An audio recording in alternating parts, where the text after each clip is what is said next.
2002 గుజరాత్లో ఒక terrifying chapter unfold అయ్యింది. గోధ్రా ట్రైన్ ఇన్సిడెంట్ తర్వాత స్టేట్ మొత్తంలో కమ్యూనల్ స్ట్రైక్స్ స్టార్ట్ అయ్యాయి. వడోదరాలో ఒక చిన్న బేకరీ, బెస్ట్ బేకరీ, ఒక బిజినెస్ మాత్రమే కాదు, ఒక ఫ్యామిలీ డ్రీమ్. కానీ March 1 ఆ డ్రీమ్ని ఒక గుంపు కాల్ చేసింది. బేకరీని మాత్రమే కాదు, మనుషుల్ని కూడా కాల్ చేశారు. 14 మంది బ్రతికుండగానే కాల్ చేశారు. అందులో 11 మంది ముస్లిమ్స్, చిన్నపిల్లలు, ఇంకా ఆడోళ్ళు కూడా ఉన్నారు.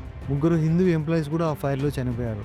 ఒక ఫ్యామిలీ మొత్తం బలి అయిపోయింది. ఈ కేస్ సింపుల్గా రియాట్లో జరిగిన ఒక డెత్ స్టోరీ అనిపించవచ్చు, but this is not just about violence. ఇండియాలో police system, court system, witness protection అన్ని సిస్టమ్స్ని టెస్ట్ చేసిన real life crime thriller. What really happened? Why did the court initially release all accused? Why did Zaheera Sheikh, the key witness, change her statement so many times? Supreme Court ఎలా react అయ్యింది? And finally justice దొరికిందా లేదా? ఈ full story ఈ దేశంలో justice కి పోరాటం. Let's begin the full truth of the best bakery case.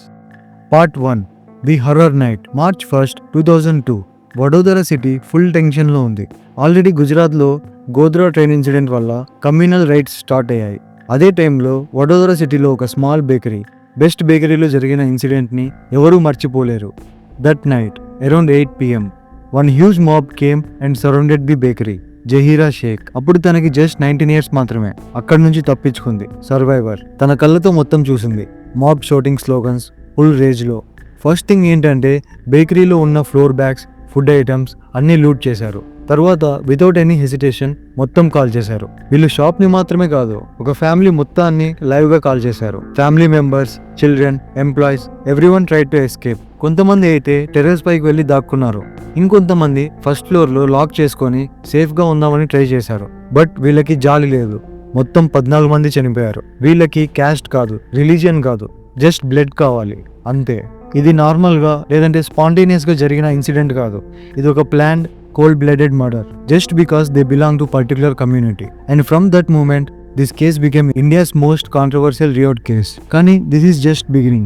Part 2, the first case, fast track fast failure. 2003లో వడోదర ఫాస్ట్ ట్రాక్ కోర్టులో best bakery case trial start అయ్యింది. పబ్లిక్, హ్యూమన్ రైట్ గ్రూప్స్ అందరికీ hope ఉంది finally justice దొరుకుతుంది అని. ఇనిషియల్గా Zahira Sheikh, survivor and key witness, ఎఫ్ఐఆర్లో చెప్పింది ఏంటంటే అటాకర్స్ పేరు క్లియర్గా చెప్పింది. అటాక్ 16 hours వరకు కంటిన్యూ అయిందని డీటెయిల్గా డిస్క్రైబ్ చేసింది. బట్ కోర్టులో టోటల్ ట్విస్ట్.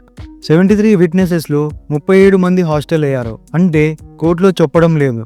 జహీరా కూడా తన ముందు చెప్పిన స్టేట్మెంట్ని డినై చేసింది. I don't remember, I didn't see anything clearly అని. షాకింగ్ కదా? మీరే ఇమాజిన్ చేసుకోండి. ఒక అమ్మాయి తన సొంత ఫ్యామిలీని లైవ్గా కాల్ చేసిన ఇన్సిడెంట్ని చూసింది. బట్ కోర్టులో silent, blank, scared. Why? What happened suddenly? Threats, fear, political pressure. Media reports ప్రకారం బీజేపీ ఎమ్మెల్యే మధు శ్రీవాస్తవ విట్నెసెస్ని బెదిరించాలని సీరియస్ అక్యూజేషన్స్ వచ్చాయి. జహీరా తర్వాత మీడియాకి చెప్పింది, నేను కోర్టులో నిజం చెప్పలేదు, భయపడి చెప్పలేదు. కోర్టులో ప్రాసిక్యూటర్కి ఎవిడెన్స్ ప్రెజెంట్ చేయడం కూడా కష్టమైపోయింది. Final judgment, all 21 accused acquitted. ఫ్రీగా వెళ్ళిపోయారు. జడ్జ్ చెప్పింది ఏంటంటే మాబ్ అటాక్ అయ్యింది, మర్డర్ జరిగింది, బట్ లీగలీ ప్రూవ్ చేయలేకపోయాం. లాలో ఎవిడెన్స్ లేకపోతే నిజం కూడా చచ్చిపోతుంది. And this was a classic case of justice delayed and denied. India షాక్లో ఉంది. మీడియా, హ్యూమన్ రైట్ గ్రూప్స్ అందరికీ ఒకే క్వశ్చన్, ఇది ట్రయల్ అయితే నిజాన్ని ఎవరు కాపాడుతారు? Part 3, the nation reacts, supreme court steps in. Vadodara fast track కోర్టులో 21 అక్యూజ్ని వదిలేశాక ఎంటైర్ నేషన్ షాక్లో ఉంది. మీడియా, సివిల్ సొసైటీ అందరికీ ఒక డౌట్, ఈ జస్టిస్ సిస్టమ్ పైన నమ్మకం ఉందా? ఆమ్నెస్టీ ఇంటర్నేషనల్ డైరెక్ట్గా క్రిటిసైజ్ చేసింది. This is not just a legal failure, ఇది government will power failure. NHRC, national human rights commission serious స్టేట్మెంట్స్ని పాస్ చేసింది. Best bakery case is a miscarriage of justice. విక్టిమ్స్ని protect చేయలేకపోయారు, విట్నెసెస్ని సేఫ్గా ఫీల్ చేయలేకపోయారు. మీడియాలో హెడ్లైన్స్ బ్లాస్ట్ అవుతున్నాయి. Justice burned with the bakery, court acquits killers, people lose faith. And then supreme court steps in. Supreme court judges ఓపెన్గా చెప్పేశారు, we have no confidence in Gujarat government. Police investigation was ఫ్లాడ్.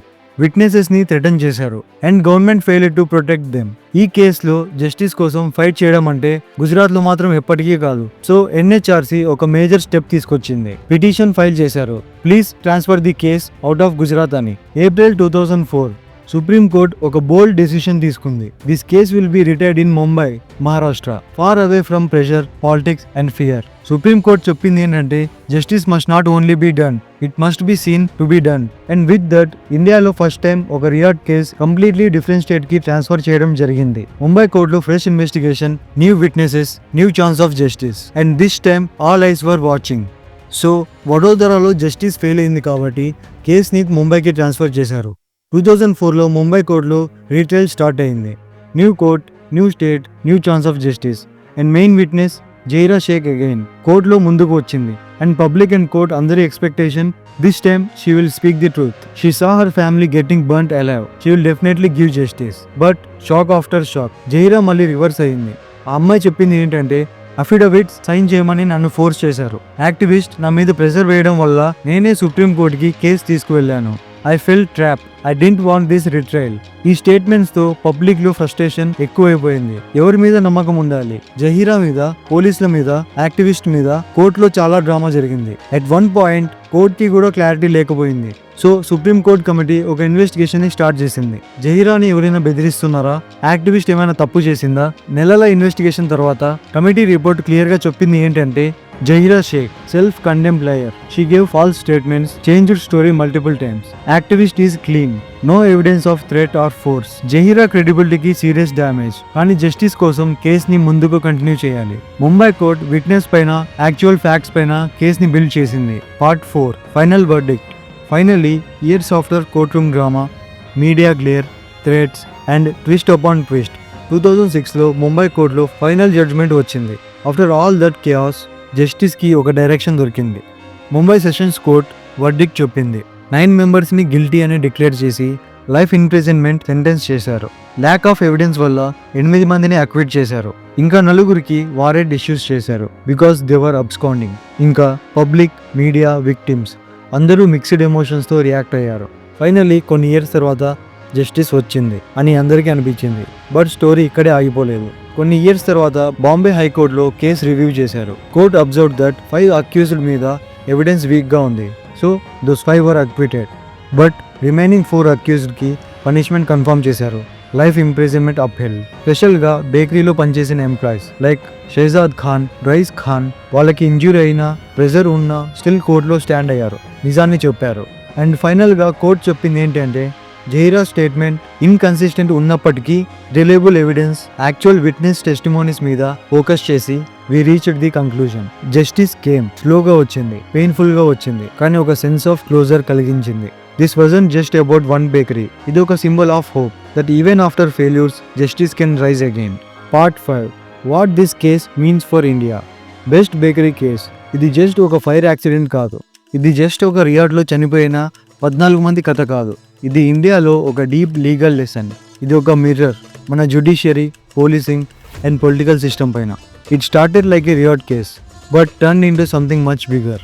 ఒక చిన్న బేకరీని కాల్చేసిన ఆ రోజు March 1, 2002 Indians justice సిస్టమ్ని test చేసింది. Police failed, FIR delay, proper investigation చేయలేదు, ఎవిడెన్స్ కలెక్ట్ చేయడంలో హ్యూజ్ కొలాప్స్, అక్యూజ్డ్ నేమ్స్ ని కావాలని ఎఫ్ఐఆర్లో యాడ్ చేయలేదని అలిగేషన్స్ ఉన్నాయి. కోర్టులో విట్నెసెస్ హాస్టల్ అయ్యారు. ఫియర్, ప్రెజర్, మనీ, పాలిటిక్స్ అన్నీ మిక్స్ అయ్యి నిజాన్ని డెస్ట్రాయ్ చేశాయి. జహీరా షేక్ లాంటి కీ విట్నెస్ 3-4 సార్లు స్టేట్మెంట్స్ ని మార్చింది. పబ్లిక్ లో కన్ఫ్యూజన్ అండ్ యాంగర్ ని క్రియేట్ చేసింది. బట్ ది రియల్ క్వశ్చన్, ఈ కేసులో ఫెయిల్యూర్ ఎవరు? Police, politicians, witnesses, legal system? నిజం ఏంటంటే ఇది ఒక కాంబినేషన్ ఫెయిల్యూర్. ప్రతి ఒక్క సిస్టమ్ కొలాప్స్ అయింది. But one thing stood tall, supreme court of India. Supreme court stepped in like A last hope. కేసుని గుజరాత్ నుంచి షిఫ్ట్ చేసి మహారాష్ట్రలో రిట్రయల్ చేయమని ఆర్డర్ ఇచ్చింది. That's where justice started coming back. Mumbai court, honest witness testimonies, real investigation and finally convictions. So what does this mean for India? Justice system స్లోగా ఉండొచ్చు, political pressure ఉండొచ్చు, witnesses flip అవ్వచ్చు, but when institutions like Supreme Court act strongly, even the most difficult cases can find justice. Best bakery case proved one thing: justice may be delayed, but it doesn't always have to be denied. ఇండియాలో judicial accountability ఉండాలి అంటే witness protection improve చేయాలి, police reforms చేయాలి, politics interfere కాకుండా system run అవ్వాలి. Only then best bakery లాగా cases repeat అవ్వకుండా ఉంటాయి. For more such hard eating simplified stories, subscribe to Satya simplifies.